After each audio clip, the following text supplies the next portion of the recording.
Bienvenidos una vez más a su Guerreros Podcast en su sección de entrenamiento deportivo y ciencias afines. Estamos en las instalaciones de la Facultad de Organización Deportiva de la Universidad Autónoma de Nuevo León.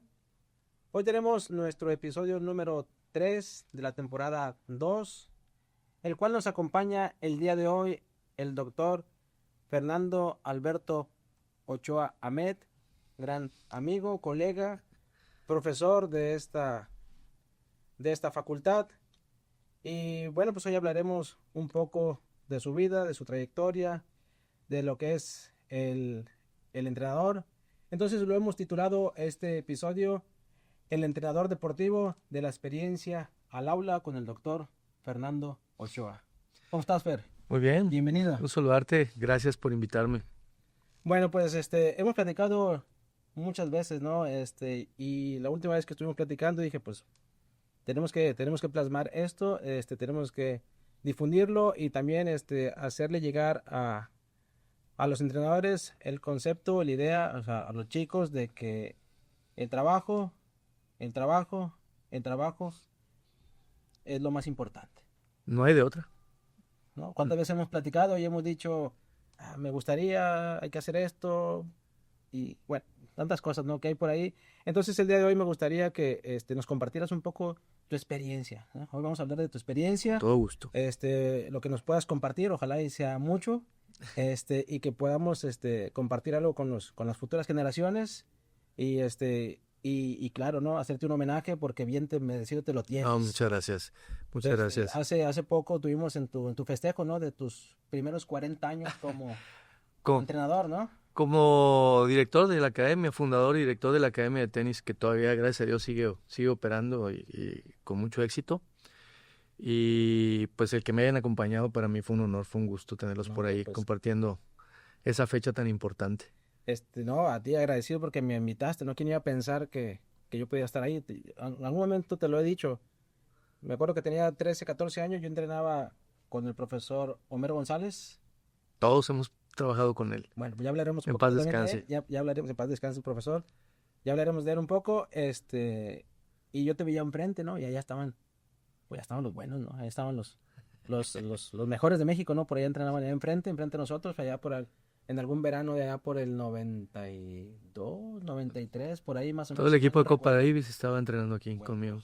Bueno, pues por ahí más o menos, por ese año, ¿no? Entonces, para que veas que desde entonces más o menos ya sabía yo quién era Fernando Ochoa, pero yo nunca pensé que ese personaje, porque ya eras un personaje, ya tienes un nombre hace casi más de 30 años, ¿no? Ya tienes tu nombre y pues quién iba a pensar que íbamos a estar aquí sentados, ¿no?, compartiendo estos micrófonos. No, pues te digo, ha sido una vida de mucho esfuerzo, mucho trabajo, muchas bendiciones, ¿no? Porque pues si la ayuda de Dios no se puede hacer muchas de las cosas que uno planea hacer, ¿no? Y cómo te van llevando las circunstancias a eso. Y cómo se van acomodando las cosas, ¿no? Porque eventualmente pues formalizas una relación amorosa, te casas y cambian las prioridades, pero increíblemente, ¿no? Y gracias a mi esposa Gaby y a mis hijos ahora, las prioridades no han cambiado. O sea, siempre ellos se han alineado a las necesidades que se me han ido presentando como especialista en el entrenamiento deportivo y en el deporte del tenis. Que ellos se han ido adaptando y las cosas han ido saliendo bien. Y he tenido el 1000% de apoyo de parte de ella, de mis hijos y de mi familia. Sobre todo de mis padres en algún momento, ahorita lo platicaré, porque conforme fue creciendo el proyecto y fue creciendo increíblemente en cantidad de jugadores que venían a entrenarse aquí, ¿dónde los podías meter, no? Entonces, ahí entraron mis padres que me dijeron, ahí tenemos habitaciones, mételos y de aquí les damos de comer y todo ese tipo de cosas. Unos se quedaban en mi casa, otros con mis papás y luego fuimos ubicando ahí a los diferentes talentos en diferentes lugares y pues mira, ahí seguimos todavía, ¿no? Pues eres un privilegiado porque has podido hacer lo que tú has soñado, querido y tu familia te ha apoyado. Eso es invaluable, ¿no? Sí, eso sí, soy un bendecido, ¿no? Sí, porque la mera verdad, y todavía, ¿no? Y todavía ves a Gaby que anda ahí conmigo pegada para todos lados. Acabamos de tener un evento el fin de semana sobre experiencias personales de diferentes expertos y por cierto estuvieron ahí tres 3 jugadores que se formaron, se entrenaron conmigo. Y estaba ahí en el público, aprendiendo. Bueno, pues sin duda hay que dar un reconocimiento, ¿no? A Gaby Garza, ¿no? Siempre se lo doy porque pues sin ella es muy difícil haber llegado. Yo la he visto y la verdad, yo la he visto cómo te apoya desde siempre, ¿no? Desde que yo te conozco hace más de 15 años y nunca te ha dejado solo, ¿no? Nunca te ha dejado solo, siempre está ahí, siempre está trabajando, siempre está apoyándote, siempre está viendo qué es lo que te hace falta. Yo lo he visto, o sea, nadie me lo ha dicho. ¿Qué es lo que te hace falta para que tú estés bien y te puedas desempeñar de la mejor manera? Pues es que es la única manera, ¿no? Porque hay buenas y malas, porque la gente puede decir, oye, no, mira qué bien leído, etc. Sí, pero en ese proceso de tantos años, que son 40 años, nada más con la academia y otros tantos de atleta, las cosas van bien y de repente van mal, van muy mal, y ahí la unión, el amor es lo único que te puede sacar adelante para que puedas rehacerte y seguir y gracias a Dios seguimos todavía después de 40 años de estar ahí en esto. No, pues pues qué bueno, ¿no?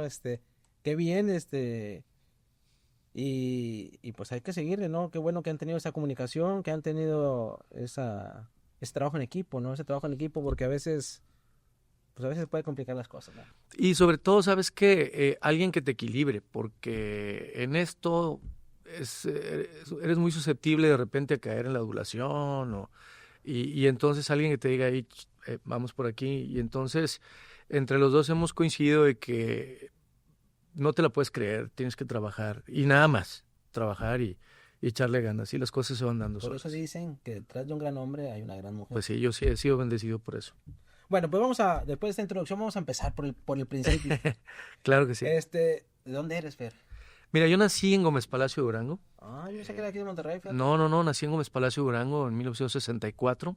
Tengo 61 años. ¿De qué día cumples años? El 1 de julio de 1964, ese día nací. Recién nacido, mis padres me llevaron a Parrá, Chihuahua. Ahí estuve de recién nacido hasta los 4 años y medio aproximadamente. Después papá trabajaba en una empresa cigarrera y de ahí le ofrecen un puesto mejor desde un punto de vista laboral aquí en Monterrey y nos venimos a Monterrey allá en 1969 para hacer vida aquí en Monterrey, ¿no? Entonces él fue creciendo laboralmente y fui pues prácticamente haciendo la vida aquí en Monterrey. Me considero regio por adopción y pues aquí he hecho mi vida y es mi casa y quiero mucho la ciudad, porque me ha dado todo. ¿A qué edad llegaste aquí? A los 4 años y medio aproximadamente. O sea, ¿te acuerdas algo de Durango? No, me acuerdo nada más que hacía mucho frío, que mi padre viajaba mucho, le tocaba hacer labores de ventas en la sierra Tarahumara de Chihuahua, Durango, entonces andaba por allá y entonces pues verlo llegar a casa era muy pues motivo de mucha alegría porque pues andaba para arriba y para abajo y cuando nos venimos para acá cambia todo, hasta el clima, porque allá un frío de nieve, etcétera, etcétera. Pero algo que no se me olvida es que siempre mi padre y mi madre me inculcaron el deporte.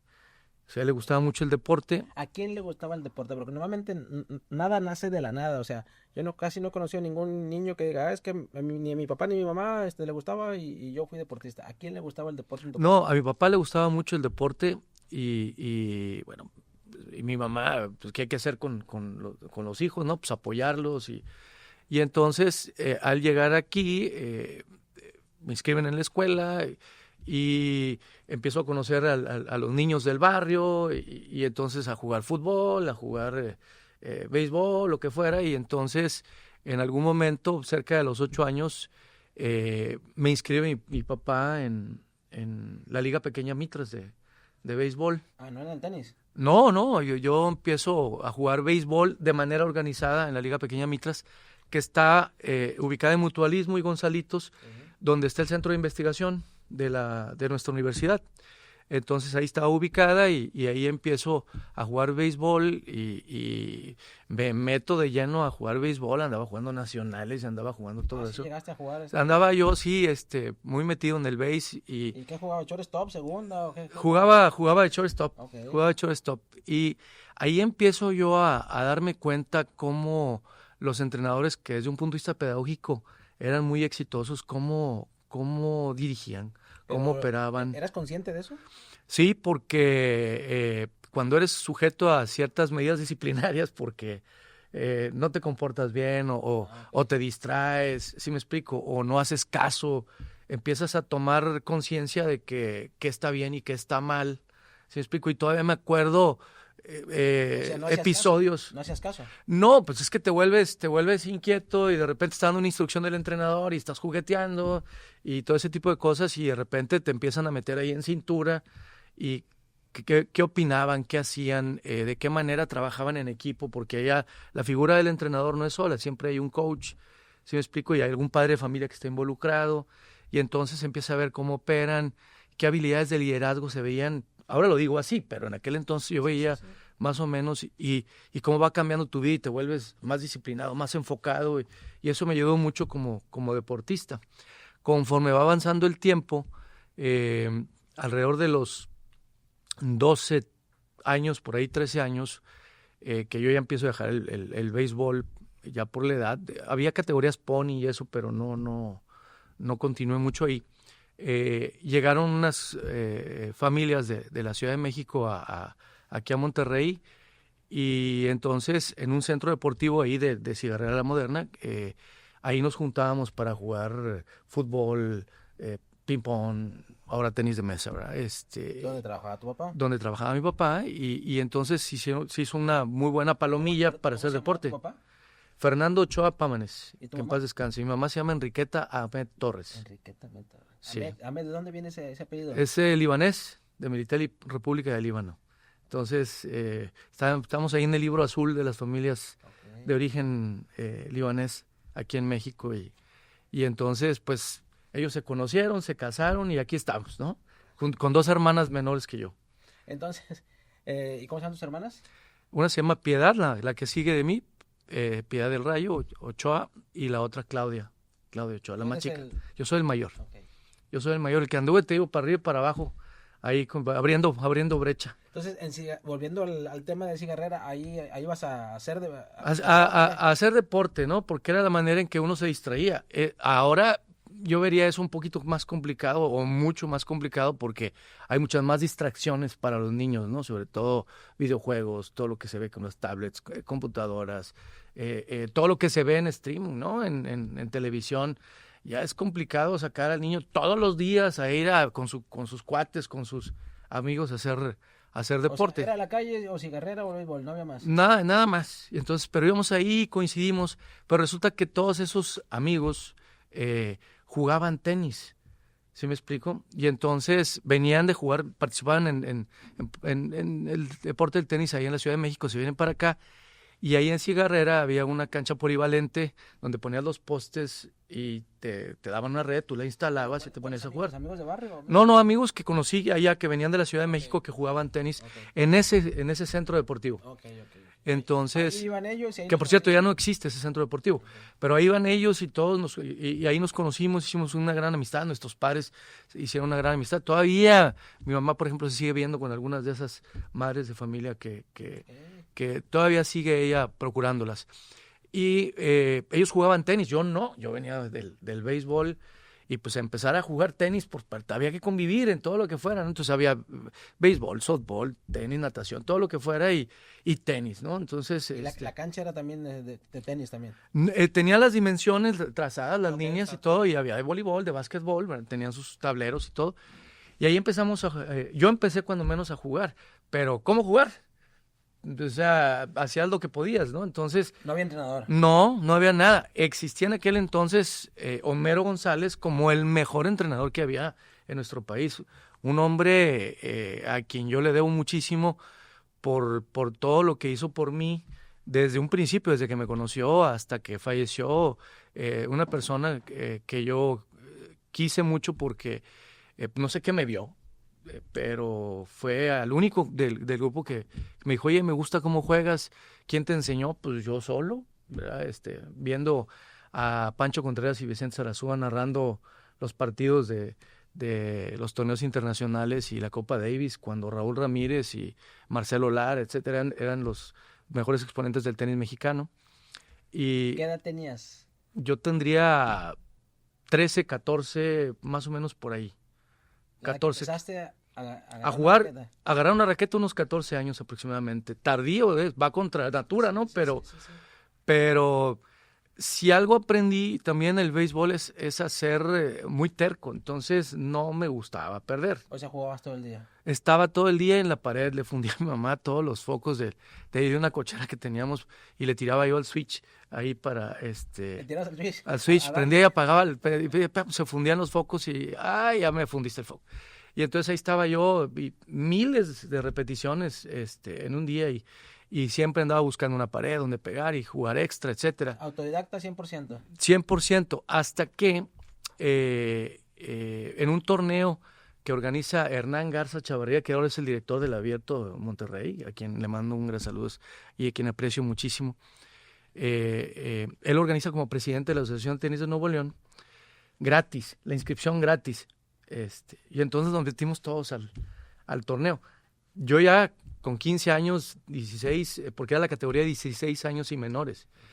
Este, mi primer torneo, y jugando ahí la primera ronda, ahí en el Club Sierra Madre, gano el partido 7-6 en el tercer set, contra un entrenador, ahora es entrenador, en ese momento también le echaba muchas ganas, ahora es entrenador en un club, y Homero González pasa caminando por ahí.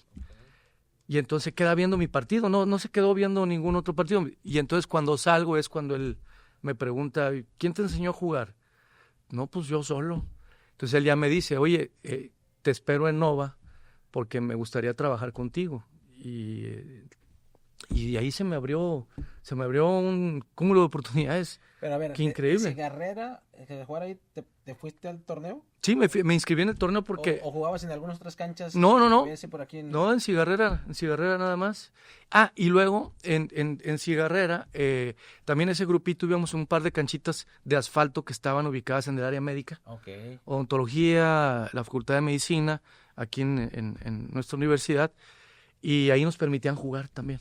Entonces, porque pues toda la bolita de alguna manera desarrolla algún contacto, etcétera, etcétera, ¿no? Y entonces... Iban a jugar retas ahí. Sí, a veces quitaban las redes y nosotros le pedíamos a un señor que vivía ahí por la colonia Cumbres, prestaba una red. Entonces caminábamos de ahí del área médica hasta la parte de arriba de la colonia Cumbres para ir a pedir prestada una red. Pues no está tan cerquita. No, entonces ahí vamos caminando y ya venimos de regreso caminando y jugamos hasta que anochecía y todo eso. Entonces hasta que sucede lo del famoso torneo ese gratis que organiza Hernán.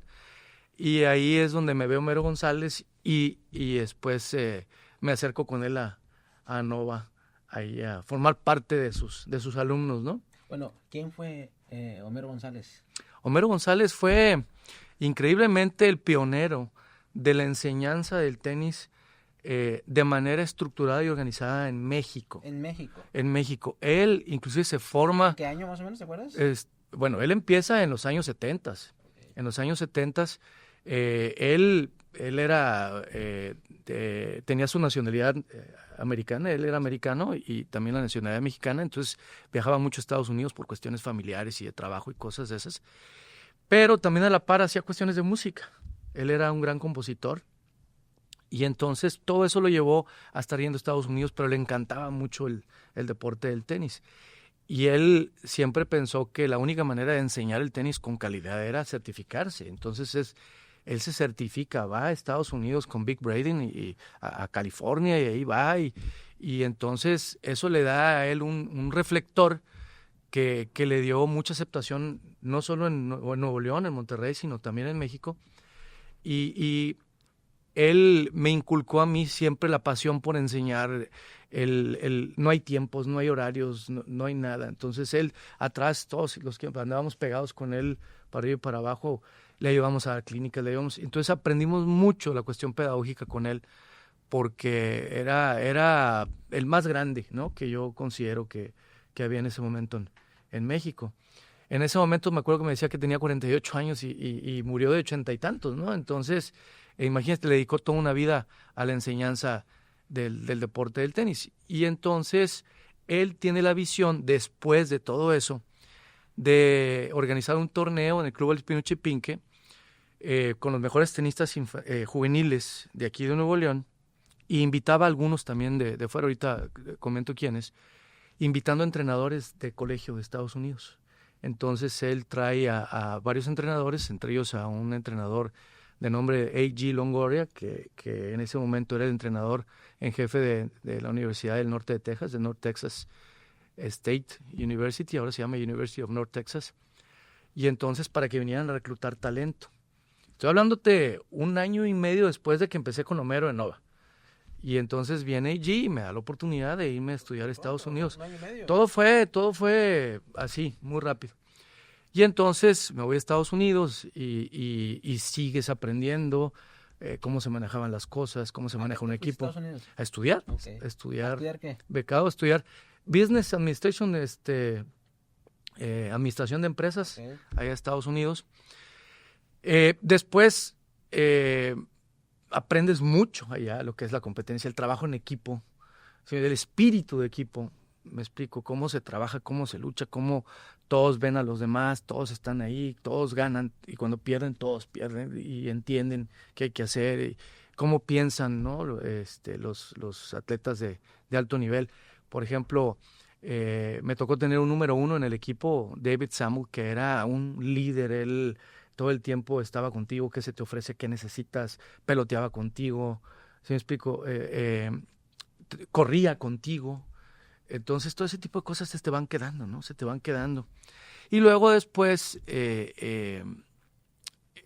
empiezo a jugar en el circuito mexicano, los campeonatos nacionales, etcétera. Vas conociendo a todos los mejores tenistas mexicanos, Francisco Maciel, Jorge Lozano, todos ellos que llegaron a ser grandes jugadores, leyendas del tenis mexicano.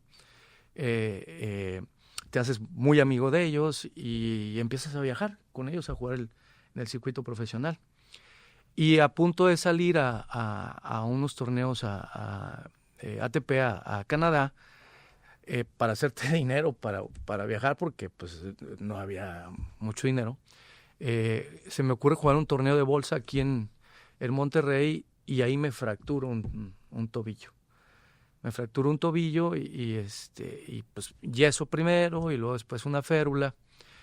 Y en ese momento me patrocinaba una compañía francesa de ropa deportiva, Lecoq Sportif, de un gallito, un triangulito de un gallito, el gallito deportivo, de hecho es la traducción de Lecoq Sportif. Y en ese momento el que era director operativo de la empresa, Octavio Chapoy, el hermano de la señora que comenta en televisión, me dice, oye, pues estás patrocinado por nosotros, hablas inglés, ya estudiaste y aparte juegas tenis competitivo, vamos a traer a Arthur Ashe, una leyenda mundial del tenis que se estaba retirando, tenía ya poco de retirarse, vamos a traerlo a México a dar clínicas, a dar conferencias, a dar entrevistas. Y como ves, eres el primero que le llamamos. Si te vienes para estar con él, esas casi 2 semanas. Cuando estabas convaleciente de la... Sí, ya traía una férula, me había quitado el yeso, ya traía una férula. Estaba aquí en Monterrey. Uh-huh. No me fui a Canadá, ya el tenis en ese momento estaba... Se paró. Y entonces dije, claro, porque pues lo veas en televisión, con todos sus amigos, cuando estabas ahí tratando de hacer algo en el tenis, y dije, no, claro, o sea, me voy, seguro, sí, me voy. Pero me dicen que estás fracturado. ¿Cómo te contactó? ¿Arthur Ashe? No, no, porque pues había una relación por el patrocinio de ropa, porque cada X tiempo te dan ropa para que tú la utilices y representes la marca, etcétera, etcétera. Entonces había una relación ahí de amistad. Eran 3 personas a quienes aprecio mucho, ¿no? Francisco Ramos, Enrique Cantú y Octavio Chapoy. En ese momento Octavio Chapoy me marca y digo, pues sí, me quité la férula y todo, todavía estaba medio cojeando. Ya no me duele tanto. No, pues a aprovechar esa oportunidad. Entonces, increíblemente, vamos al aeropuerto y llega Arthur Ashe, una figura imponente, medía 1.92, muy alto. Y ya me presento con él y me dice, adelante, entonces yo te sigo y dime qué hay que hacer. Y a partir de ahí fueron casi 2 semanas de estar con él todos los días, estar en el hotel, estar ahí platicando. Me preguntaba qué era lo que hacía, dónde había estudiado, qué es lo que, todo lo que pues pueden surgir, temas que surgen en las conversaciones. Y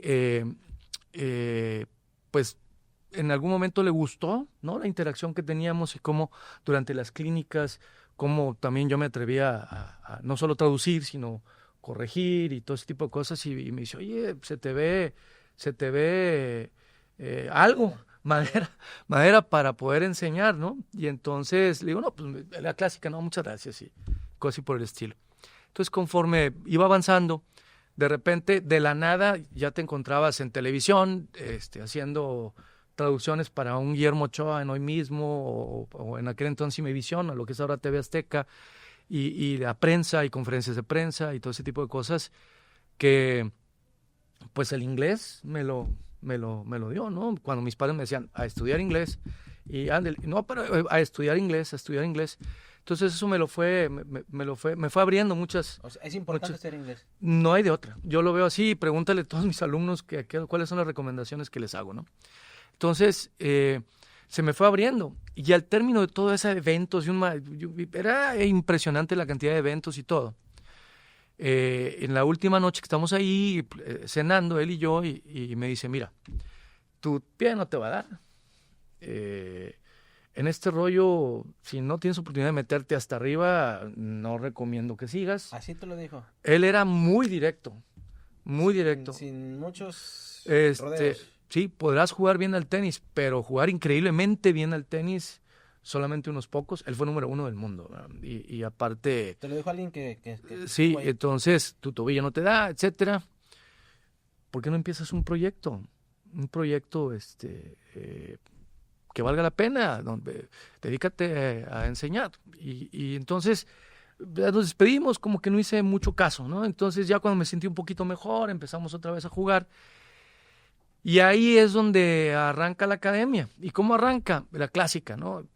Estamos en México. Entonces, oye, nos juntamos para entrenar, ¿cómo ves? Y no llegaban. Los citados a entrenar amigos, ¿no? Que jugaban bastante bien. Y no. Al día siguiente llegaba uno y los otros no. ¿Pero quién les entrenaba? No, nos juntábamos a entrenar con lo que habíamos aprendido en college, en Estados Unidos, nos juntábamos a entrenar. Y, oye, supimos si te vimos en televisión y que no sé qué, con Arturage y qué tal, cómo es, y toda una clásica pregunta. Pero había mucha falta de puntualidad, cosas por el estilo, hasta que dije yo, no, oye, ya espérame tantito, ¿no? Entonces empezaba a hacer yo llamadas, oye, ¿qué onda? ¿Nos vemos? ¿Con quiénes cuento? Entonces empecé a juntar a la gente y ellos mismos me fueron diciendo, oye, pues ¿por qué no me entrenas? ¿Y por qué no me entrenas? ¿Y por qué no me entrenas? Y se hizo el primer grupo de 7 jugadores y un servidor. Eran 8. Y conforme íbamos avanzando y jugando torneos y viajando a jugar torneos, se iban juntando más jugadores. Y, oye, pues ¿dónde entrenas? ¿Dónde haces? Bueno, pues en Monterrey. Oye, pues hay chance de irme para allá, etc. Entonces, solita fue creciendo la academia o el proyecto, que era un primer grupo. Y entonces me empecé a sentir ahora sí limitado en cuanto a qué dices, qué haces. O sea, los clásicos ejercicios de cruzados, rectos, me explico, puntos, O sea, jugar el la set. academia empezó siendo algo orgánico, que Sí, se fue dando sí, ¿por qué? por Porque necesidad. por necesidad de disciplina, ¿no? En un grupo que de alguna manera pues no estaba tan enfocado en ese entonces. ¿Y aquí en Monterrey dónde entrenaban? Empezamos en Nova. Ok. En Nova de Monterrey, porque ahí es donde entrenábamos nosotros, ¿no? Hay una serie de jugadores de muy alto nivel que tuvieron ranking mundial, etcétera, ¿no? Que estábamos entrenando ahí. Y y de repente, pues te empiezas a atorar. ¿Qué dices? ¿Y ahora? ¿Verdad? Hacia la derecha, al revés, cruzado. Sí, no, y la disciplina y team spirit y cosas así por el estilo, ¿no? Y entonces ahí es cuando ya le hablo yo a Arturage por teléfono, ¿no? Le digo, oye, pues ya te hice caso, ya estamos aquí. Y él le dio mucho gusto, me dijo, ¿qué necesitas? ¿No? Y entonces le digo, bueno, pues estamos batallando económicamente para viajar. ¿Cuánto tiempo había pasado? ¿De que estuve con él? Sí, a cuando empezaste, a cuando le hablaste. No más de un año. Ok. no más de un año. Pues estábamos ahí, pues estaba intentando regresar a jugar tenis competitivo, pero no me daba el pie. Y entonces me dice él, ¿qué necesitas? Le digo, bueno, pues para empezar requeriría pues pelotas, porque en aquel entonces no estaba el Tratado de Libre Comercio, no había. Entonces íbamos a Laredo, Texas, a comprar una caja de pelotas y esa caja te duraba hasta 2 meses, 3 meses. Te duraba hasta que se acababa. Sí, ahora abres 2 o 3 cajas por semana. Sí. Entonces, en aquel entonces 2 o 3 meses y las pelotas todas gastadas y seguías entrenando y jugando con ellas. Y entonces yo me acuerdo que le digo, de entrada necesitaría raquetas y pelotas y permíteme tantitito. Entonces le hace llamadas y me dice, dime un lugar en la frontera y ahí, porque pues no había lo que hay ahora, y entonces me puso 150 raquetas de la marca Head y me puso 50 cajas de pelotas de 24 tubos. Era, imagínate nada más. O sea, todavía dices, no lo puedo creer, ¿no? Me dijo, va, arranca, dale, con todo. Y entonces empezamos a trabajar y seguía la relación con él, hablando por teléfono, ¿cómo vas? ¿Qué necesitas? Y no, vamos bien, y mira, salimos a jugar estos torneos, hoy vamos a ir al Orange Bowl, ay, pues sin una de esas. ¿Para pagárselas? No, regaladas. ¿Cómo que regaladas? Regaladas. Le habla a Donald Dell, que era su representante en ese entonces, y ProServe era la compañía que lo manejaba, y ellos fueron los que pusieron eso ahí. Pues no es poca cosa. No, me acuerdo que, o sea, era un milagro deportivo lo que pasó. Entonces ahí arrancamos, ¿no? Entonces arrancamos y le decíamos, oye, ¿dónde vas a estar? No, pues en el Doral, ahí en Miami, que ahora es de Donald Trump. Y nos íbamos compré una combi, unas combis, combis, y nos íbamos en la combi todos a verlo y a estar con él y que nos diera información, tips. Espérame. Te puso las pelotas y las raquetas. ¿Y qué te dijo? ¿Qué más ocupas? ¿O cómo, Dale. ¿Cómo se atrevieron ustedes a decir, bueno, vamos con Artur Ashe a ver si nos recibe? Ahí No, porque la relación con él era tan cercana que inclusive me decía, oye, voy a bajar a Miami, voy a dar una clínica, vienes y me ayudas. Entonces yo me iba, por cierto, en un Volkswagencito que le entraba agua por todos lados y me iba 36, 38 horas seguidas, sin descanso. No había el recurso económico para decir, no, me voy en avión, tranquilo, y todo ese rollo. Entonces cuando llegaba allá, te veniste en eso, me decía. Y entonces le ayudaba a dar las clínicas, a aprender y todo, y luego le decía, oye, ¿puedo traer a mis jugadores? Y me dice, claro, tráelos, yo vengo tal fecha, y entonces íbamos y ahí platicaban con él y todo, y pues te cargas de todo lo que es la manera de pensar de un gran campeón, ¿no? Cómo pensaba, cómo actuaba y sobre todo cómo ayudaba. ¿Me explico? Entonces he sido muy bendecido porque pues Homero, sin lucro alguno, sin ánimo de obtener un beneficio económico ni nada, era apoyar, ayudar, y me ayudó muchísimo. Y luego viene este hombre que se aparece en mi vida y también me sigue ayudando muchísimo, ¿no? Y entonces arranca el proyecto y todo, y le da mucho gusto que estuviéramos trabajando, y luego íbamos, veníamos, y luego de repente habría que ir hasta Nueva York, a Arrowwood, un club donde él también era el Touring Pro, y ayudarlo a dar clínicas y a seguir aprendiendo.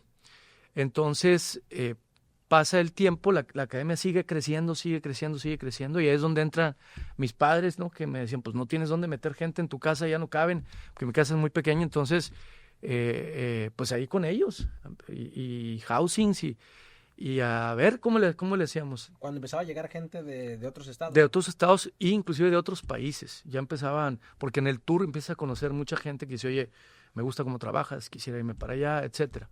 Entonces, de las últimas visitas que tuve con Artur Ashe antes de que falleciera, que en paz descanse, me decía que en todos los viajes que él tenía por todo el mundo, dando clínicas, etcétera, veía que los países que estaban teniendo mucho éxito en el deporte del tenis en ese momento tenían gente que tenía no certificaciones, sino alta capacitación, estudios académicos de alto nivel.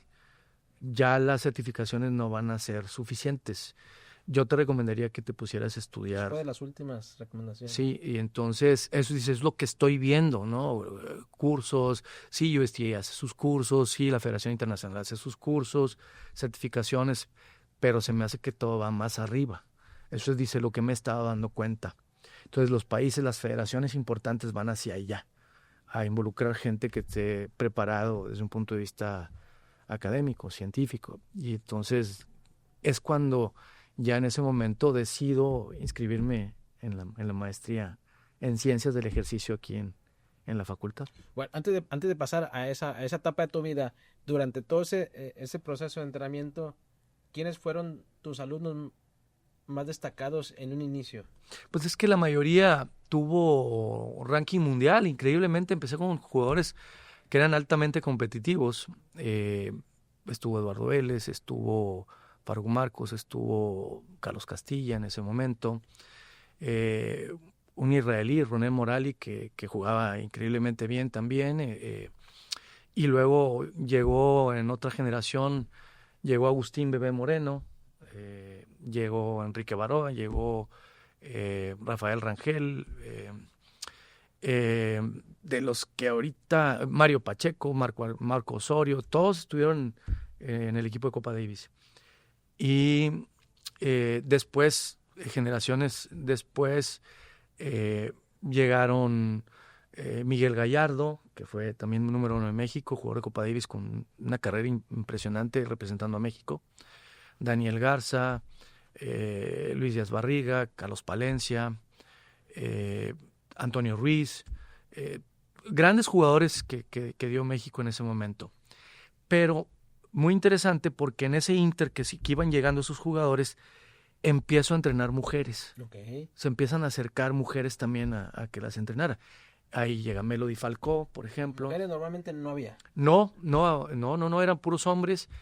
Ahí llega Melody Falcó y empieza a llegar Joel Schad, por ejemplo, que fue jugador en las mejores del mundo también, que jugó Juegos Olímpicos y todo. Y en ese momento pues se hace mucho ruido, ¿no? Porque empiezan a ganar muchos campeonatos nacionales, esto, lo otro y por acá. Y entonces la federación me empieza a dar la oportunidad de ir llevando capitanías desde infantiles, juveniles, ya capitanías importantes, profesionales, en eventos profesionales, y me dan la capitanía para Juegos Centroamericanos, Juegos Panamericanos, me nombraron para ir a Juegos Olímpicos.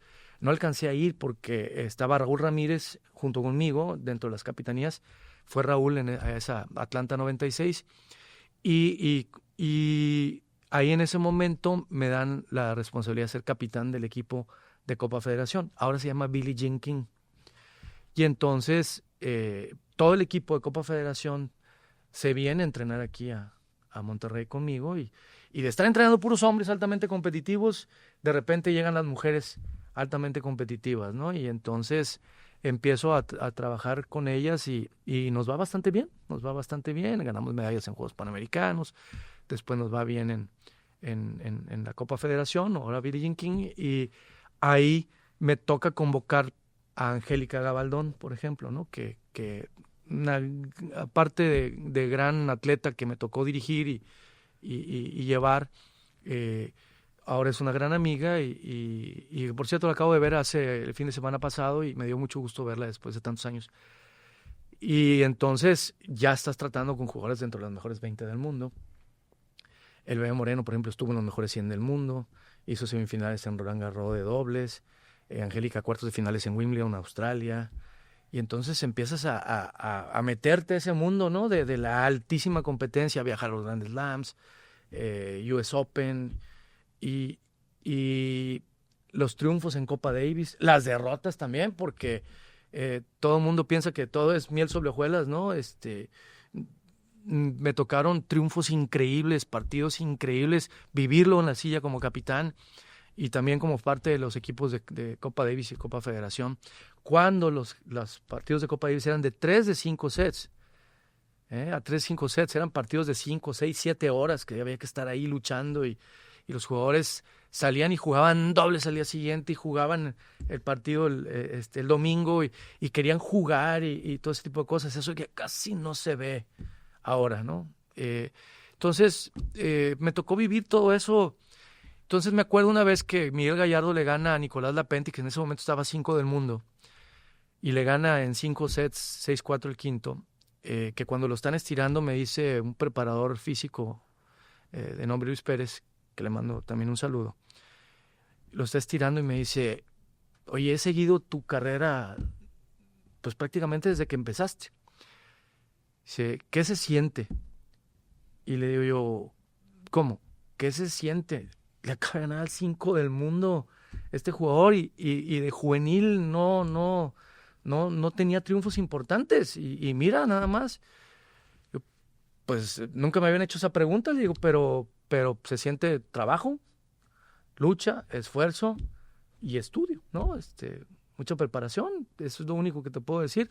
Y las cosas, pues, se me fueron dando y ahí está, se ven reflejadas en esos triunfos.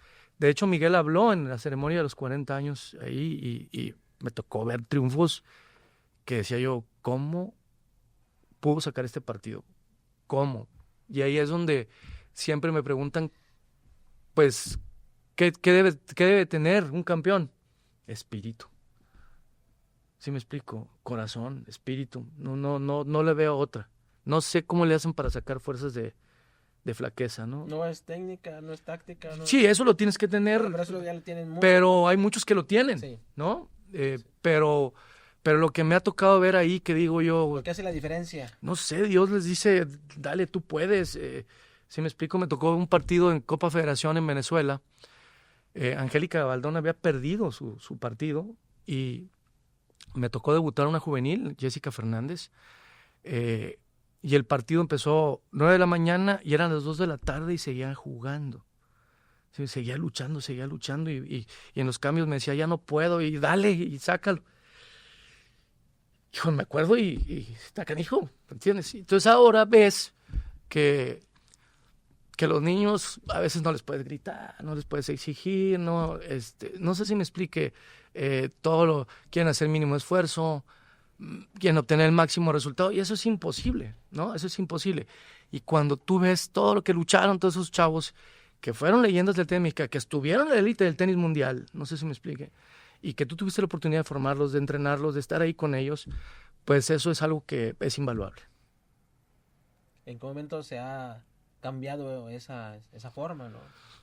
Pues yo siempre he dicho que el triángulo debe ser ese equilátero, ¿no? Debe ser perfecto entre padre de familia, atleta y cuerpo técnico. Antes era el puro entrenador, ¿no? Pero ahora grupo multidisciplinario y cuerpo técnico. Siento yo que desgraciadamente se ha ido debilitando el vértice del padre de familia.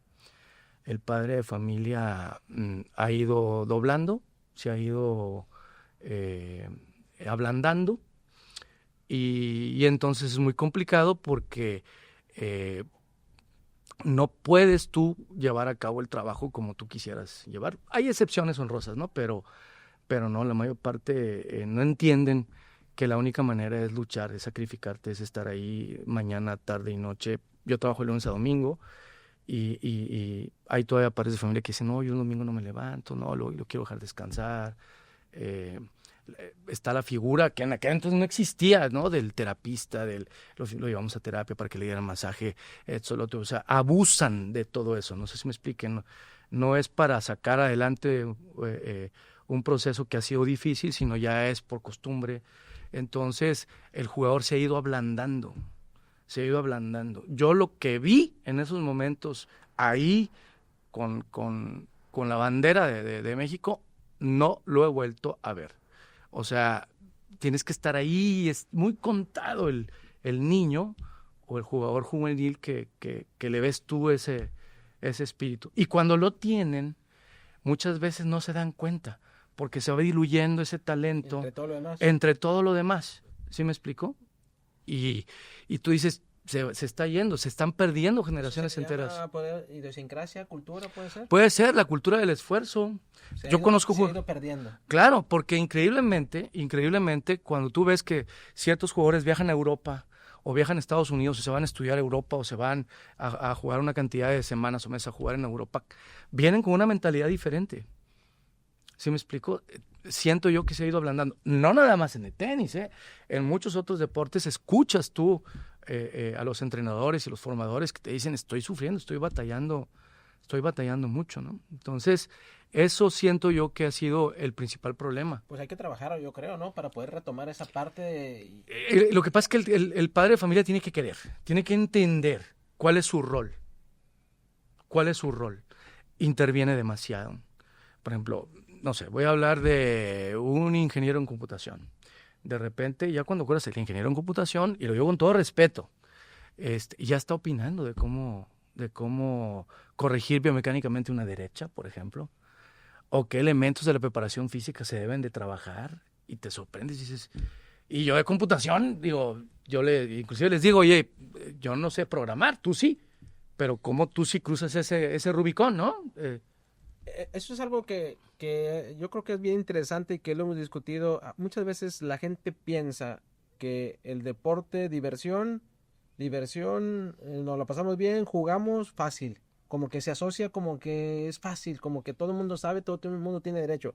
Lo que nadie se atrevería a decirle a un programador, hay que hacerle así para programar algo, ¿no? Nadie se atrevería a decirle a un médico, hay que operar así. Imagínate, eso es impensable, ¿no? Es impensable. Es impensable, su trabajo está mal, la manera en que usted inserta el bisturí está mal. Pues no puedes.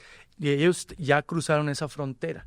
Entonces ya opinan, ya dicen. Entonces las redes sociales, la información que hay en el internet, todo ese tipo de cosas, de repente les da información muy superficial y creen ellos que con el manejo de esa información es suficiente. Se hacen grupos de WhatsApp, por ejemplo, ¿no? Donde todos toman decisiones, etcétera. Entonces empiezan ya a meterse en una zona donde no les corresponde y eso es muy complicado, muy complicado. Entonces trato todo el tiempo de estar haciendo conciencia en el padre de familia de cuál es su rol, cuál debería ser su rol, porque al final de cuentas pues el tiempo que el atleta convive con padres de familia y entrenador, cuerpo técnico, va muy equilibrado. Muchas veces hasta conviven más tiempo con nosotros. ¿Me estoy explicando? Y entonces es muy, muy, muy difícil. Entonces eso ha ido de alguna manera ablandando al deportista, ¿no? Cuando les pides 1 kilómetro más, les pides una repetición más, les pides un canasto más. ¿Sí me explico? Ya cuando no pueden, les dices, dame ese extra, etcétera, etcétera, ya se detienen. Y luego de repente, oye, ¿por qué no llegó a entrenar? No, es que lo llevamos a que le den masaje, cosas que dices tú, bueno, en la actualidad todo el mundo lo hace. No, lo hacen cuando debe de ser. Es que el campeón siempre hace algo diferente o algo de más. Exacto. Dijo Ronnie Coleman, multicampeón fisiculturismo. Y mira cómo terminó, Y mira cómo terminó. Dijo, ¿hay algo de lo que te hayas arrepentido en tu vida? Dijo, sí, no haberle metido un poco más de peso en la repetición, que levanté mucho peso porque pude haber levantado. Y es que tiene que ser así, no hay de otra. Entonces ellos piensan que el campeón se forma llevándolo todo el tiempo diciendo lo que quiere oír. Entonces a eso se le llama sesgo cognitivo de confirmación. Entonces se van haciendo grupos o tendencias, ¿sí me explico? O inercias de personas que piensan igual, que quieren oír lo que quieren oír. No sé si me explique. Y entonces no oyen lo que tienen que oír, no oyen lo que quieren oír, ¿no? Entonces empiezan a tomar decisiones que terminan arruinando el futuro de ese niño o de ese jovencito o jovencita. Y ya cuando se dan cuenta ya es muy tarde. Ya es muy tarde. Volviendo al tema de la academia, ¿no? Que dices que tuviste que estudiar y prepararte, que llegas a la facultad. ¿Cómo llegas a la facultad y por qué? Al final de cuentas, digo, por recomendaciones de Artur Ashe, empiezo a buscar y entonces tenía yo dos personas que colaboraban, 2 colaboradores míos, egresados de la facultad. Sí. Y entonces venía yo llegando de Miami, ¿no? Yo no me acuerdo de ver a Artur Ashe y les comento, ¿sabes qué? Me está comentando esto. Entonces me dicen, oye, está arrancando una maestría ahí en la Facultad de Organización Deportiva. ¿Te acuerdas de los nombres de ellos? Stalin Hernández y Mario Guevara. Sí, los conocí, a Stalin sí los conocí. Sí, y el faculty, el grupo de profesores está muy interesante. Está el doctor Pedro Morales, está el doctor Eloy Cárdenas, entre otros está ahí. Y viene llegando un cubano de nombre Aristides Lanier, que es una autoridad del deporte cubano, un metodólogo de alto nivel. Y dije, no, ahí. Y entonces cuando decido inscribirme en la maestría y me cambió el ¿En qué año te acuerdas? 91, 92. Que lo dirigía la doctora Moncada.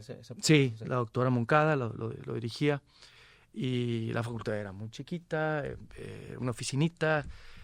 Por la rampa, ¿no? Por la rampa, sí, llegábamos ahí, había un par de salones que eran de posgrado. Los saloncitos. Sí, y entonces ahí cambió mi vida por completo porque pues no todo es nada más irte a certificar, el clásico es, estás certificado por tal asociación o tal federación o por la ITEF, sino ya había estudios formales, ¿no? Donde las ciencias del ejercicio ya se empezaban a ver en otro nivel. Ahí viste otra cosa diferente.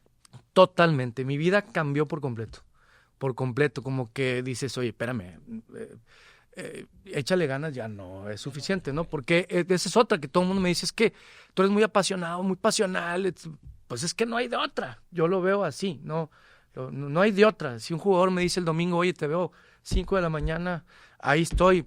Hubo un tiempo, ahorita, perdón la digresión, que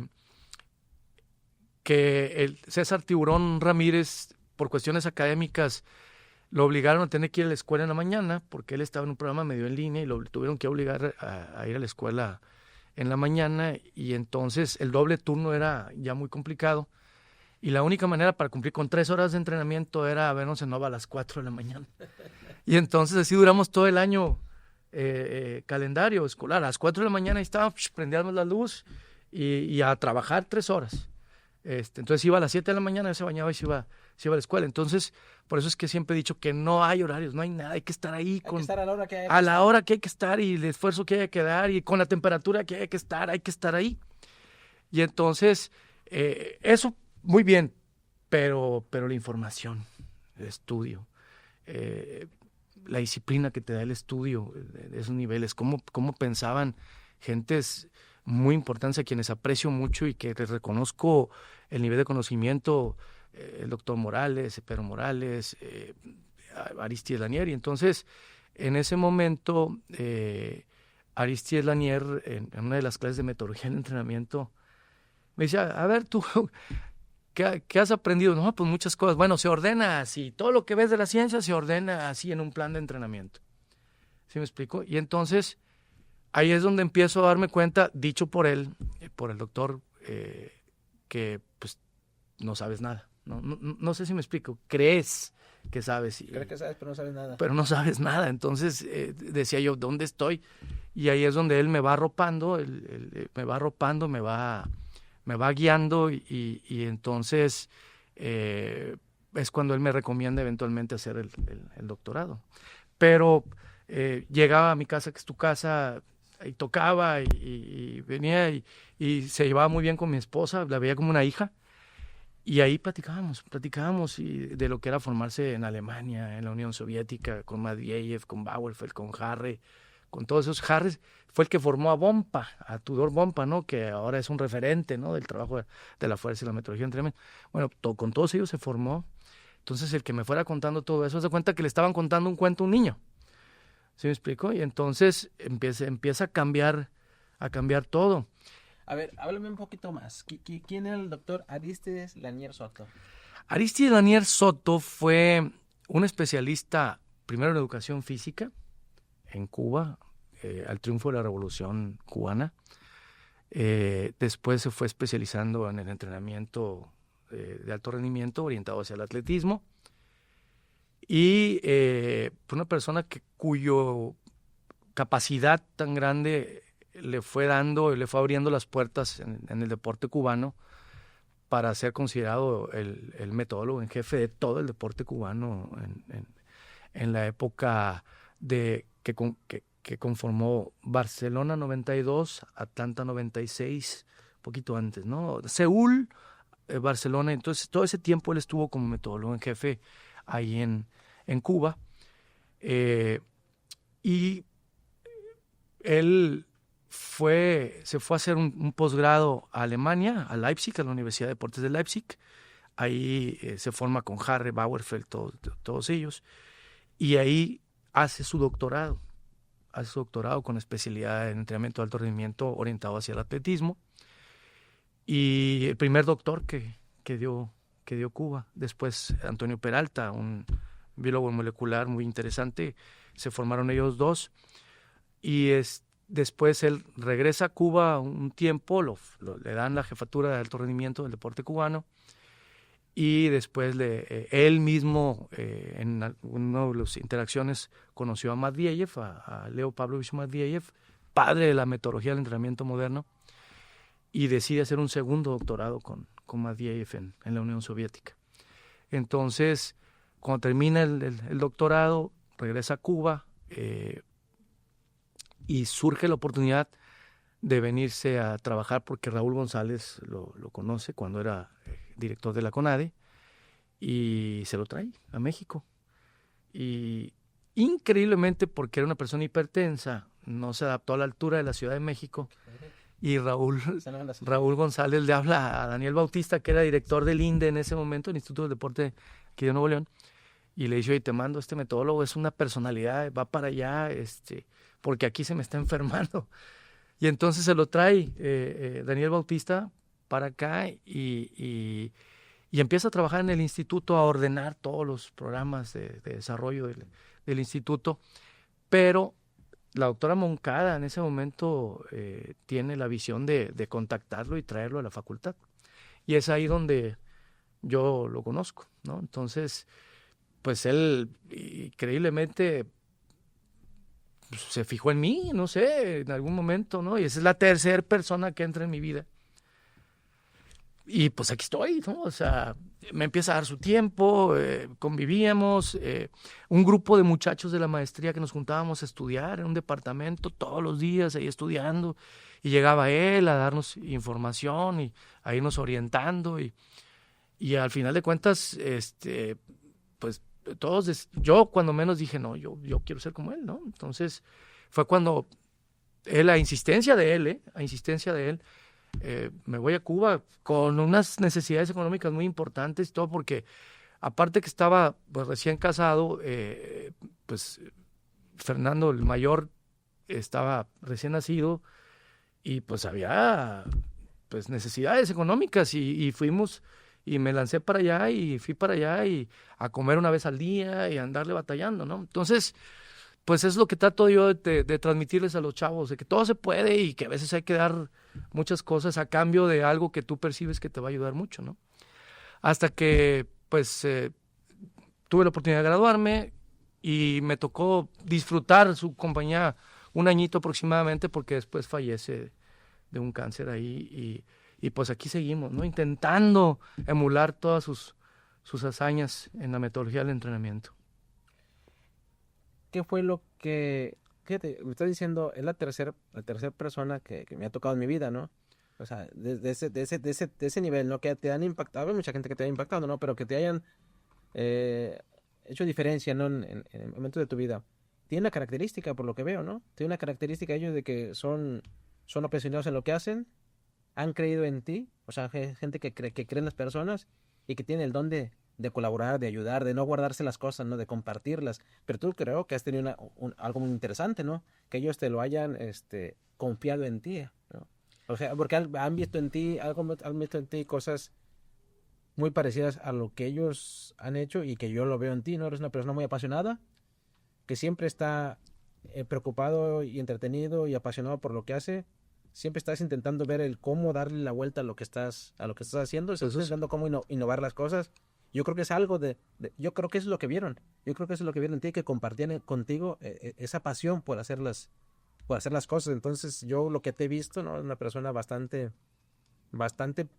buena persona, o sea, una persona que no tienes doble personalidad, o sea, eres tú y así eres, ¿no? Y eso yo creo que es algo bastante que se reconoce y eso es lo que hace la diferencia en las personas, ¿no? Por eso te ha ido bien, ¿no? en esa parte. Sobre todo, ¿sabes qué? Uno de los valores que yo percibí en esos tres, y más atrás, Manuel Gutiérrez, en el béisbol, cuando estaba más pequeñito, es ayudar.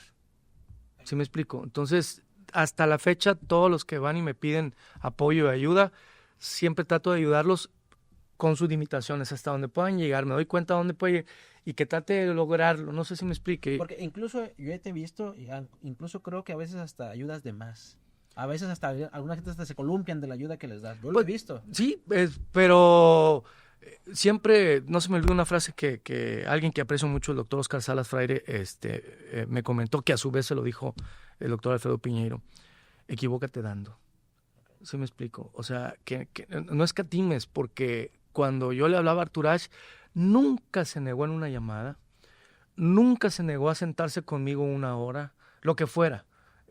Cuando yo le pedía a Homero González un consejo, o que me ayudara a corregir el saque, o X o Y, a la hora que fuera, él me dedicaba tiempo. No sé si me explique. Aristide Lanier era igual. Era igual. ¿Qué necesitas? Venga, vamos, tú puedes. Eran muy duros porque pues no puedes simular, ¿no? Tienes que estar ahí con todo. Entonces, a lo mejor algo vieron. Pero también tengo que agradecerle a mi padre, porque mi padre y mi madre estuvieron ahí. Mi padre decía: a lo que te dediques, intenta ser el mejor y compárate siempre con los mejores. Entonces, hasta la fecha ahorita, pues trato... ¿Otra vez? A ver, ¿cómo te dijeron? ¿Qué te dijeron tus padres? A lo que te dediques, siempre intenta ser el mejor y compárate con los mejores. Lo ¿no? que sea que hagas, pero hazlo... Hazlo para ser el mejor y compárate con los mejores, desde pequeño. ¿Sí me explico? Entonces, todo eso son cosas que se me fueron quedando de papá y mamá, que decía: échamelos, a los jóvenes, échamelos. Yo aquí los atiendo y ustedes denle y échenle ganas. Nunca escatimaron nada. Entonces, ¿por qué no voy a ayudar a los demás, no? Hay alumnos inclusive que me dicen: oye, doctor, ¿me puede checar mi tesis o mis avances, etcétera? Domingo, 4 de la tarde, todos los domingos, 4 de la tarde, 4 a 7, estoy con alumnos de maestría y doctorado, viendo tesis, viendo cómo está. ¿Y a qué horas ver la tele? ¿A qué horas ver No, ¿Vas al cine? ¿A qué horas vas al...? No, cuando haya tiempo. Yo en la mañana, los domingos, tengo un entrenamiento específico, termino, desayuno con mi madre, con la familia, descanso un poco, si hay pendientes con la familia lo hacemos, y después de ahí me dedico a ayudar a los muchachos que quieren crecer y quieren ser buenos estudiantes y mejores profesionistas, ¿no? ¿Y de vacaciones cuándo te vas? No, de hecho, ahora en el evento que fue el fin de semana, Melody Falcó, que fue la moderadora del evento, de quien le mando un gran abrazo, volteó a ver a mi esposa y le dijo: oye, Gaby, ya llévatelo, ¿no? Ya llévatelo de vacaciones. Y entonces, procuro que si salgo sea corto, o aprovecho congresos, eventos, en aquel entonces Copas Davis, Copa Federación, etcétera, ¿Hacer algo? para que mi esposa me acompañara, me explico, y de alguna manera, ¿no? O mis Ratos hijos. libres, conocer algo. Sí, pero procuro dedicarle el tiempo, porque en esto no puedes, relajarte, no puedes salirte, porque el mundo va avanzando, y creo yo que cuando menos nuestro país entró en un marasmo científico, metodológico, que cuando hemos reaccionado, los países que son potencias le dieron la vuelta. No sé si me explique. Sí, va muy rápido. Va demasiado rápido. Entonces, en lo que te relajas tantito, ya se te fue. Ya te publicaron un artículo, ya te publicaron un libro. ¿Sí me explico? Ya te expusieron citaciones. Entonces, procuro siempre estar, pues, en la medida de mis posibilidades económicas y académicas, estar en lo último para tratar de que la información que comparta, la metodología de trabajo, pues sea la mejor, ¿no? Y compararme siempre y luchar, y la gente lo sabe, con las mejores academias del mundo, para ser una opción. O sea, no de que, bueno, pues no, hay que ser una opción, hay que estar ahí. Y te puedo decir que hay jugadores que dicen: bueno, yo he estado en España, he estado en Francia, he estado en Estados Unidos, y no le pide nada. Y lo digo con mucho orgullo y humildad, ¿no? Pero pues hay que trabajar. Hoy, 40 años después de haber iniciado, ¿qué te sigue motivando para estar a las 3, 4 de la tarde con el clima que tenemos aquí en Monterrey de 45 grados a la sombra? Ahí habrá más de sensación térmica, ¿no? ¿Qué te motiva? O sea, ¿qué te falta? O sea, ¿qué te levanta en la mañana y dices: hoy me toca ir a entrenar? Pues el solo hecho de ver a un niño triunfar, ¿no? De ver a un jugador triunfar, ver que sí lo estás pudiendo ayudar, ver que sí está en posibilidades de cumplir sus sueños, y porque pues a quién le demuestras nada, ¿no? O sea, es eso, es ver esas nuevas generaciones, ¿no? A veces también algo que dices tú: así es, porque pues Dios pone sus tiempos. Tengo niños ahorita de 6 años, 7 años que que dices, a lo mejor no me alcanza para verlos, ¿no? Pero mínimo sembrar en ellos esa disciplina, ese esfuerzo, ese espíritu de lucha, ¿no? Es lo que a mí me motiva, verlos sonreír cuando terminan un entrenamiento y que dicen, ¿cómo me viste? ¿Cómo? Entonces, es algo que me motiva a estar todos los días. Otra cosa que también es una experiencia de vida, que por cierto le agradezco mucho al doctor José Alberto Pérez, que me dio la oportunidad de entrar a la facultad ya como profesor. Es una experiencia de vida, de interactuar con los muchachos, ¿no? Ver cómo quieren aprender y a veces no saben por dónde y tú los vas guiando. Entonces eso te motiva a pararte a dar clase, a venir en las noches a dar clase de posgrado, ¿sí me explico? Los domingos, porque tú los vas viendo, cómo van evolucionando, cómo vas creciendo. Pues eso es lo que te va motivando. Y hay un dicho que me gusta mucho, si haces lo que te gusta, jamás volverás a trabajar, ¿no? Es una frase, es una frase que siempre tengo yo ahí y pues me gusta mucho, ¿no? Y pues con Gaby, mis hijos ahí en la bola conmigo.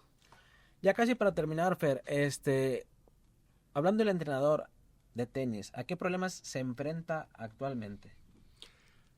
A la tentación de sucumbir a la cuestión económica sobre la cuestión deportiva. Eso es difícil, ¿no? Eso es duro, eso es complicado. Claro, a todo el mundo le gusta ir en las vacaciones, irse en un crucero o viajar a Europa o andar en lugares paradisíacos y cosas por el estilo, ¿no? Porque eso te lo permite una capacidad económica que a través de tu trabajo, que es digno, ¿sí me explico? Y es lícito hacer. Pero para ser campeones se requiere un equilibrio entre eso y lo demás.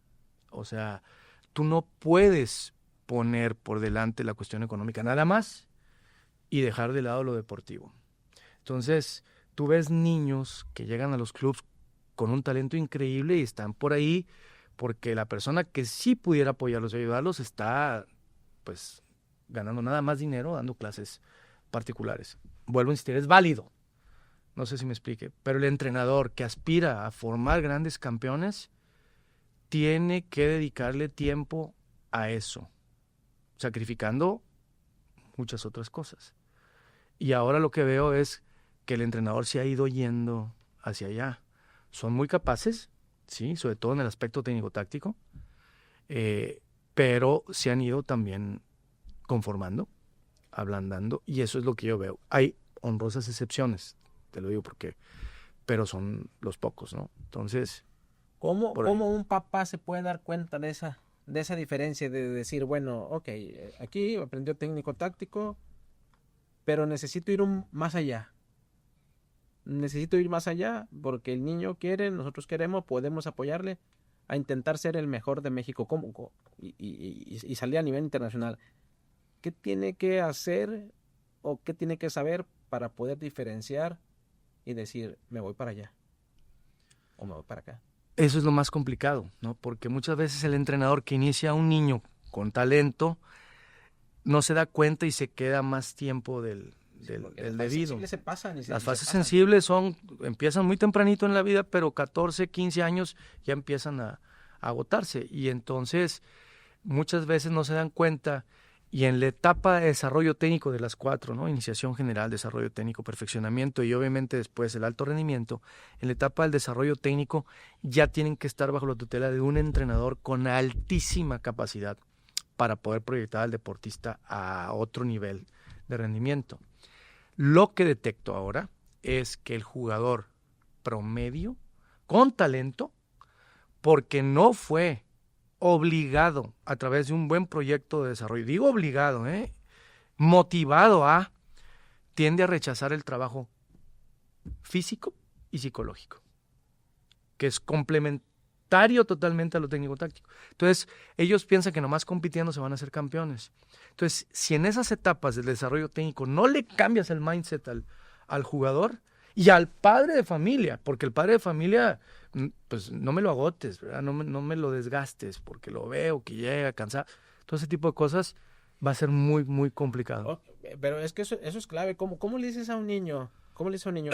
¿Cómo lo convences? ¿Cómo lo haces consciente de que de que no nada más es pegarle derecha, revés, saque, volea, sino que tiene que desarrollar sus fundamentos básicos, que es la fuerza, que es lo más importante. De ahí parte todo. Y a partir de ahí poder tener una mejor resistencia para aguantar un partido. Pero para eso tiene que entrenar, o sea, tiene que hacer ejercicio, tiene que hacer pesas, tiene que hacer pliometría, tiene que, cómo hacerlo consciente, o sea, que en este caso es, muchas veces a lo mejor dices tú, bueno, va a un club y lo desarrolla mucho técnico táctico. Uh-huh.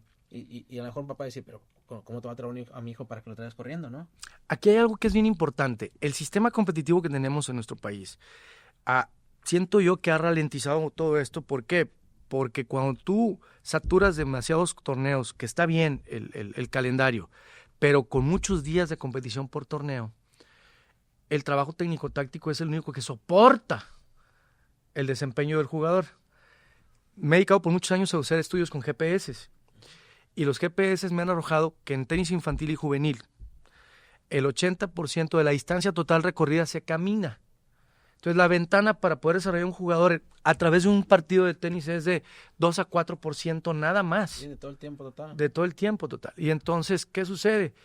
Estoy intentando hacer esfuerzos para tratar de, a través de plataformas que tú me hiciste el gran favor de compartir, tratar de hacer más digerible la información científica para que el papá cree conciencia de que si no es por este lado de la preparación física y psicológica de alto nivel, va a ser muy complicado que el niño pueda triunfar. ¿Me estoy explicando? ¿Qué sucede?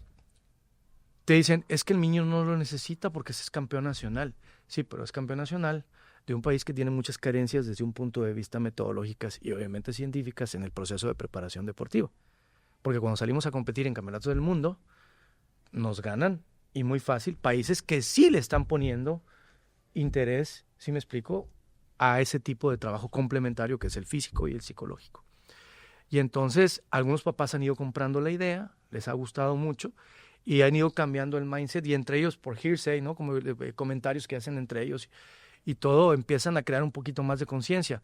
Pero esto tiene que ser a nivel nacional. A nivel nacional.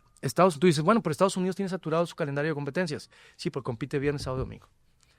Y allá la figura de la clase particular, el entrenamiento particular, tiene oportunidad de desarrollar un jugador de lunes a jueves.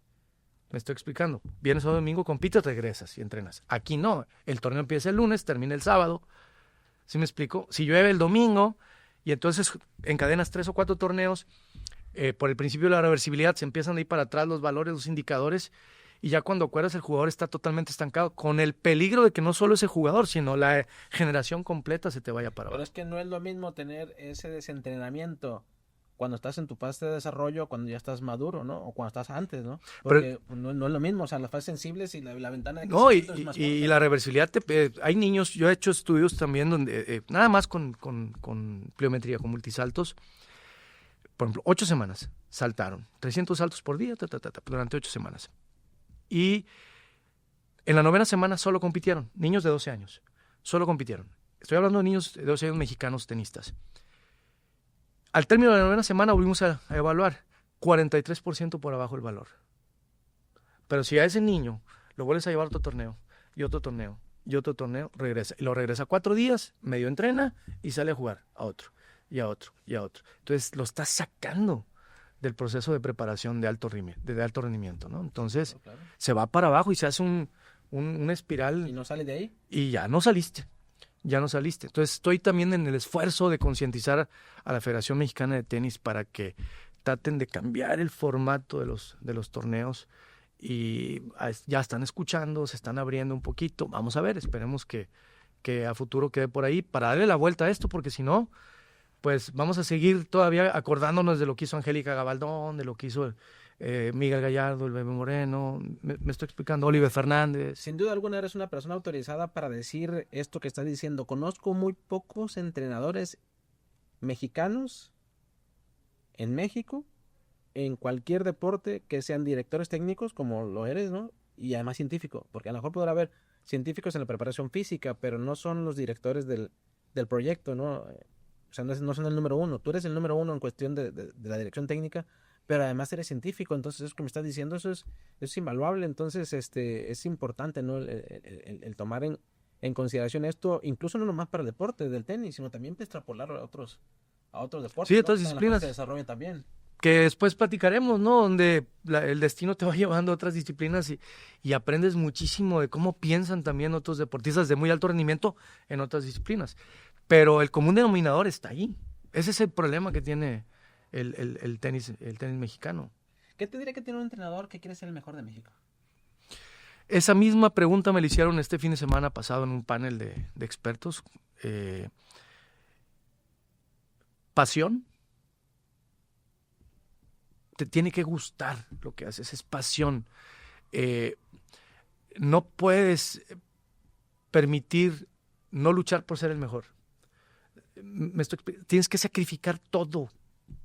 Y a veces escatimamos, ¿no? Pues nomás hasta aquí le doy y listo. Se conforman con algún campeoncito por ahí de un torneo tal o un campeonato nacional. No, o sea, tú tienes que ir buscando ser el mejor, cueste lo que cueste, pero para eso se requiere pasión. Y entonces en ese momento se acercó Hernán Garza Chavarría y me dice, totalmente de acuerdo contigo, dice, pero si no hay vocación, Sí, claro. la pasión no es suficiente. Te dije, tienes toda la razón, ¿no? Entonces ¿por qué estamos aquí? Porque nos gusta, ¿no? Porque somos pasionales en enseñar, en formar, en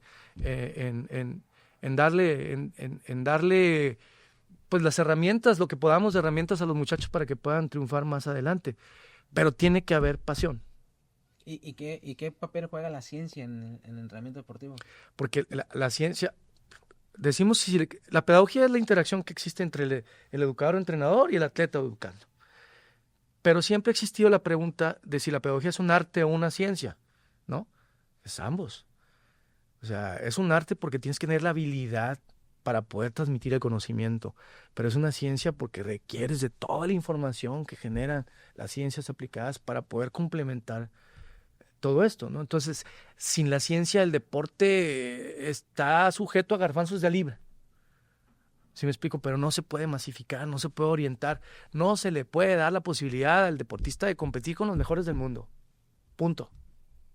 Yo considero que, por ejemplo, para ser un buen entrenador o antes de ser un entrenador, bueno, pues hacer una licenciatura está mínimo, ¿no? Y luego después, bueno, consultar artículos científicos, bueno, está bien, pero hoy en día, si quieres ser de lo mejor del mundo, tienes que leer otras información científica, artículos científicos, pero generar tu propia información científica claro. También, porque si claro. no, para poder tomar decisiones. Una de las cosas que a veces me espera es que no tengo tiempo de publicar muchas cosas que te estoy compartiendo aquí, ¿no? No las he publicado, tengo años que las he generado, pero estoy ahí todo el tiempo midiendo, viendo por dónde puedo hacer mejor al jugador de acuerdo a sus características, por dónde estoy observando, todo el tiempo estoy tratando de ver, y siempre la información que trato de compartir, trato de que sea la mejor. Consulto todo el tiempo artículos, entonces me explico literatura, sí me explico, interactúo, mesas redondas, estoy viendo a ver por dónde. Y pues Aristides, ¿sí me explico?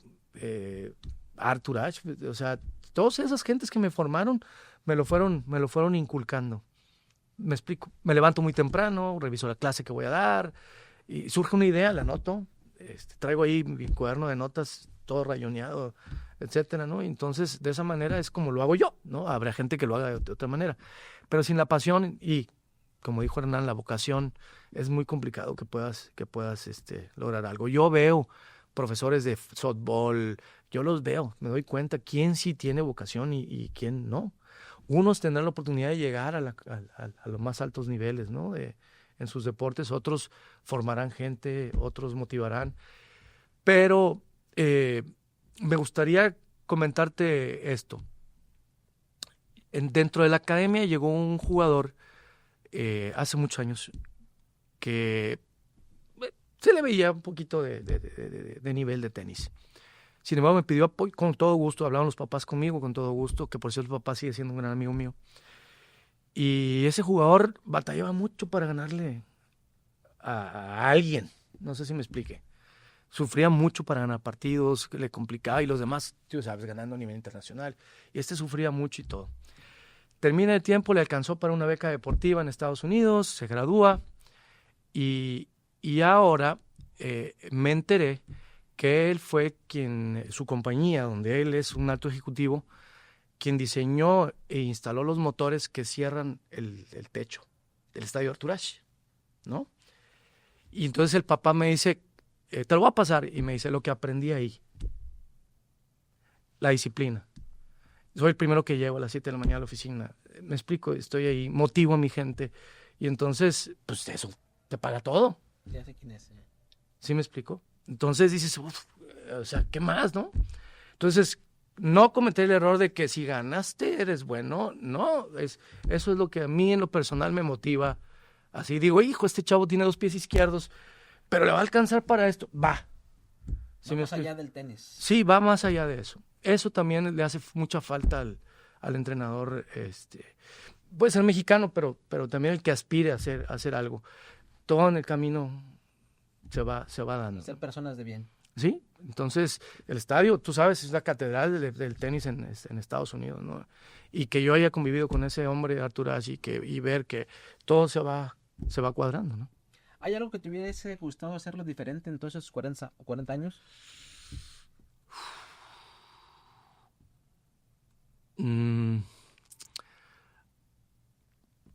Tal vez a lo mejor haber empezado a estudiar un poco más joven esto. ¿Sí me explico? Pero los tiempos de Dios son misteriosos, ¿no? Dios sabe por qué hace las cosas así, y soy una persona muy creyente y dale para adelante. Eso es lo único que te puedo decir, pero pues, al final de cuentas no me arrepiento de nada, nada. Te puedo decir eso. Todo fue a su tiempo y por algo. ¿Cuál consideras o que puedes resumir que es tu clave del éxito que has tenido?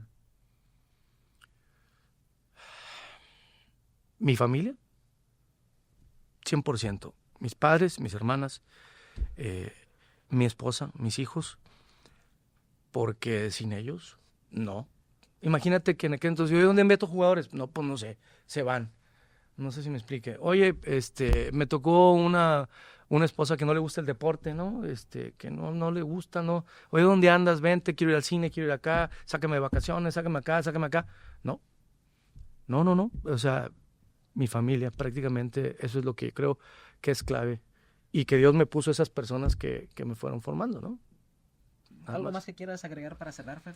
Pues no, nada más agradecerle a la vida, a Dios, todo, y muy especialmente a la facultad que a través de José Alberto Pérez, el doctor, a quien aprecio mucho, me abrió las puertas y me está dando la oportunidad de sentarme aquí contigo y de formar mucho más gente, no nada más en el deporte del tenis, sino en otros deportes que producto de estar aquí se fueron dando las circunstancias, ¿no? Entonces, muy agradecido con la facultad. No soy egresado de la facultad. Sí, el proyecto maestría y todo este tipo, pero no soy egresado de la facultad y sin embargo la quiero mucho. Es como, pues, mi casa. Sí, claro, sin duda alguna. Le mandamos un saludo al profesor José Alberto Pérez García, ¿no? Que ha tenido la visión de atraer talento, ¿no? De traer talento y de apostar. Pues imagínate nada más, ¿no? ¿no? Sí, muy padre, estoy feliz, estoy muy contento. En su momento también a mí me apoyó para estudiar mis cursos de doctorado, él creyó en mí. Pues sí. Y pues aquí estamos compartiendo. Son gente que vale mucho la pena. Ver, otro más, no sé si me explique, sí. que se va acomodando ahí para que se den las cosas, ¿no? Y pues esto es un episodio más, ¿no? Esperemos tener otra oportunidad. Uy, sí. De para seguir hablar platicando, ¿no? de otras disciplinas deportivas. Y dejar esto pues en testimonio, ¿no? De lo que hay, de tu experiencia, y poder compartir con la gente esta información que es muy valiosa y que se necesitan mucha pasión, mucho trabajo y 40 años para tenerlo. Pues aquí seguimos mientras Dios nos dé salud, ¿no? Pues muchas gracias, Fer. Gracias a ti, gracias por este momento, este espacio. Pues muchas gracias. Este fue el tercer episodio de la segunda temporada. Nos vemos en el próximo.